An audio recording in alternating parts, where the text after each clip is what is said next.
தற்பொழுது வணக்கம். பட தயாரிப்பு நிறுவனத்திற்கு சாதகமாக தீர்ப்பு வழங்கப்பட்டிருக்கிறது. ஜனநாயகன் படத்திற்கு தணிக்கை சான்று வழங்க நீதிபதி உத்தரவு பிறப்பித்திருக்கிறார். உங்களுடைய கருத்துக்கு? சார் ஜனநாயகன் படத்தை பொறுத்த மட்டும் கிட்டத்தட்ட வந்து ஒரு 25 நாளைக்கு முன்னாடியே அவங்க அப்ளை பண்ணிட்டாங்க. அந்த முதல் கமிட்டி வந்து அவங்க போட்ட கமிட்டி வந்து பார்த்தது. பார்த்த பிறகு வந்து என்ன ஆச்சுன்னா, அவங்க மதம் சம்பந்தப்பட்ட சில விஷயங்கள் அல்லது வந்து அரசாங்க முத்திரைகள் பயன்படுத்தப்பட்ட சில விஷயங்கள் இருந்ததுனால, அதுக்கு இன்னொரு சென்சார் சர்டிஃபிகேட் குடுக்கறது டிலே ஆயி, இன்னொரு கமிட்டி அப்பாயின்ட் பண்ணி அது பார்க்கணுன்ற ஒரு விஷயத்த central board of film censor சொன்னாங்க ஆக்சுவலா. இந்த சூழல்ல தான் வந்து ரிலீஸ் டேட் ஃபிக்ஸ் பண்ணதுனால, கோர்ட்டுக்கு போனதுனால, இப்போ கோர்ட் வந்து இன்னைக்கு ஒரு தீர்ப்பு குடுத்துருக்காங்க. இப்போ 2வதா ஒரு கமிட்டி ஃபார்ம் பண்ணி அவங்க அத பார்க்கறதுக்கான வாய்ப்புகள் இல்ல. அதுக்கு டைமும் இல்லன்றதுனால, கோர்ட் வந்து இமிடியேட்டா வந்து சர்டிஃபிகேட் குடுக்க சொல்லியிருக்காங்க. ஏற்கனவே பல சென்சார் போர்ட் சொன்ன பல கட்டு க தனி பல சீன்லாம் கட் பண்ணியிருக்காங்க. பல வசனங்கள்லாம் ஏற்கனவே கட் பண்ணி தான் சப்மிட் பண்ணியிருக்காங்க.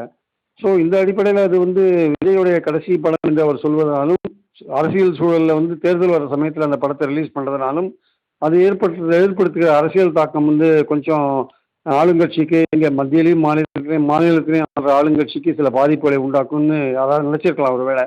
அதனால இதுக்கு டிலே பண்ணலாமோன்னு கூட நினைச்சிருக்கலாம். இது வந்து ஒரு பெரிய சர்ச்சையை வந்து உண்டாக்கிடுது.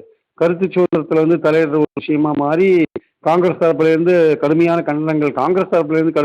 கண்டனங்கள் மாறி, இது கிட்டத்தட்ட வந்து விஜயை நோக்கி காங்கிரஸ் போறதோன்ற மாரி ஒரு அரசியல் சூழல் கூட வரத நம்ம பார்த்தோம் நம்ம.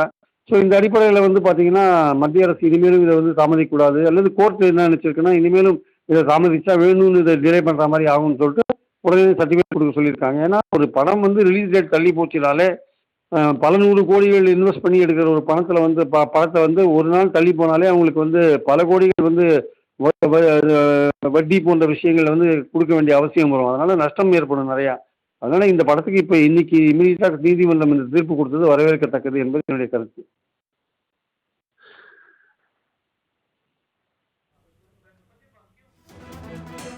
திரு பிரியன், தணிக்கை சான்று வழங்கக்கூடாது, விஜயின் படம் வெளியாகக்கூடாது, திட்டமிட்டு சென்சார் சர்டிபிகேட் வழங்கப்படலைன்னு எடுத்துக்கலாமா?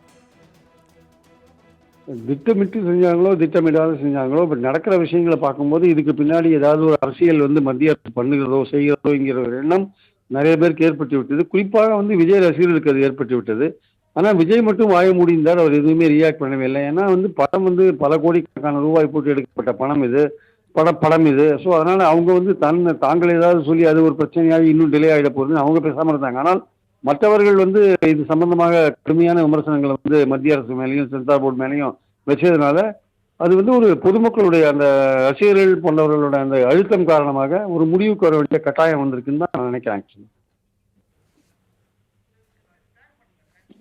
இணைப்பில் உங்களுடைய கருத்துக்களை பகிர்ந்தமைக்கு நன்றி திரு பிரியன்.